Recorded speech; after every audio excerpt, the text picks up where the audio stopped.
بسم اللہ الرحمن الرحیم۔ السلام علیکم ورحمۃ اللہ وبرکاتہ۔ مسجد کی فضائل و برکات۔ نبی کریم صلی اللہ علیہ وآلہ وسلم نے فرمایا، مساجد کی محبت ایمان کی دلیل ہے۔ صحابہ کرام رضوان اللہ تعالی علیہم اجمعین نے حضرت عبداللہ ابن مسعود رضی اللہ عنہ کے بارے میں نبی کریم صلی اللہ علیہ وآلہ وسلم کی خدمت میں عرض کیا کہ وہ تو مسجد کو چھوڑتے ہی نہیں۔ آپ صلی اللہ علیہ وآلہ وسلم نے فرمایا کہ اس کا ایمان کامل ہو گیا۔ شب معراج اللہ تعالیٰ نے فرمایا، میرے حبیب رات کے اندھیروں میں مسجدوں کی طرف آنے والوں کو جنت کی بشارت سنا دیجیے۔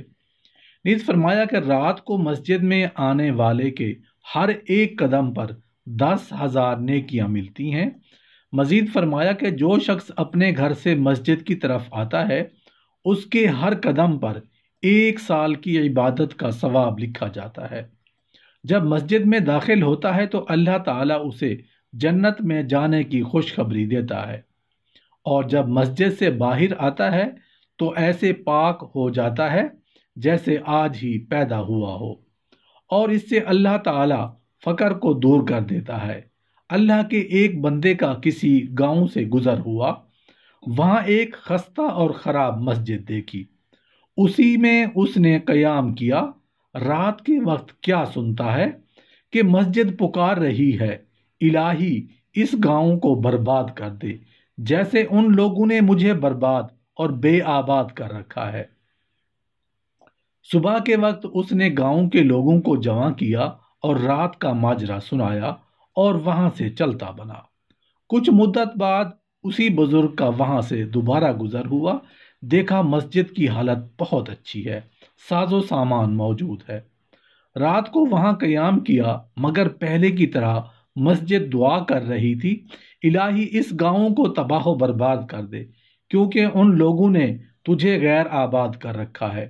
وہ بزرگ مسجد سے مخاطب ہوا، اب تیری حالت درست ہے، خوبصورتی بڑھ چکی ہے، پھر تو ایسے کیوں دعا کر رہی ہے؟ آواز آئی، یہ لوگ مجھے درست کر کے خود گھروں میں بیٹھے رہتے ہیں اور میری طرف نہیں آتے۔ اللہ کے بندے نے لوگوں کو جمع کیا اور قصہ سنایا۔ اس کے بعد گاؤں والے مسجد میں آنے لگے، پھر اسی شب آواز سنائی دی، الہی ان لوگوں کو تو آباد اور شاد رکھ جیسے انہوں نے مجھے آباد کر کے خوش کیا ہے۔ اللہ تعالیٰ نے فرمایا، مساجد تو وہی تعمیر کریں گے جو یوم آخرت پر ایمان رکھتے ہیں۔ وہ دن ایسا ہے کہ اس کے بعد رات نہیں، وہ ایسا طویل دن ہوگا جس کی مدت 50,000 سال کے برابر ہے، لیکن یہ طوالت بروں کے لیے ہوگی، نیکوکار حضرات کے لیے یہ محض نماز کے وقت جتنی ہی محسوس ہوگی۔ روز قیامت پوچھا جائے گا، تم باوجود ایماندار کہلانے کے میری مسجد میں تعمیر کیوں نہیں کرتے؟ یعنی مساجد میں آ کر باجماعت نماز کیوں نہیں پڑھتے تھے؟ ایمان کے بعد اللہ تعالیٰ نے نماز کا ذکر فرمایا، گویا کہ نماز ایمان کی سب سے بڑی دلیل ہے۔ نبی کریم صلی اللہ علیہ وآلہ وسلم نے فرمایا، جو شخص ایمانداروں کے ساتھ مسجد میں داخل ہوتا ہے اللہ تعالیٰ اسے منافقین سے بچا لیتا ہے۔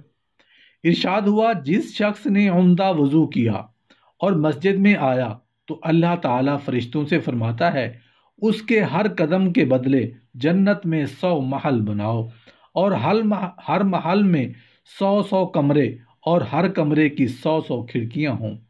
نیز ہر ایک میں تخت سجاؤ اور ہر تخت پر حورین بٹھاؤ، جس کے سامنے 100 خادمائیں ہوں اور غلمان حاضر ہوں، ہر ایک کے ہاتھ میں بہشتی میوے ہوں۔ آپ صلی اللہ علیہ وآلہ وسلم نے فرمایا، جس نے گرمی سردی کی پرواہ کیے بغیر مسجد کی حاضری کو اپنا وظیفہ بنا لیا، اسے اللہ تعالیٰ نے دوزخ سے آزاد فرما دیا۔ نیز فرمایا کہ جو گرمیوں میں مسجد کی طرف آئے، اس کے بدن سے پسینے کے قطرے نکل رہے ہوں تو اسے ہر قطرے کے بدلے 1 ماہ عبادت کا ثواب ملتا ہے۔ نیز فرمایا، جو پسینہ اللہ کے راستے میں نکلے وہ شہید کے خون کی مانند ہے۔ حضرت شیخ ابو علی دقاق رحمۃ اللہ علیہ فرماتے ہیں جو پسینہ اللہ تعالیٰ کی راہ میں نکلے تو جس کپڑے سے اسے صاف کیا گیا ہو اسے محفوظ رکھیں اور اس کا کفن بنائیں تو اللہ تعالیٰ عذاب سے محفوظ فرمائیں گے۔ تعمیر مسجد کی دو قسمیں ہیں، ظاہری اور معنوی۔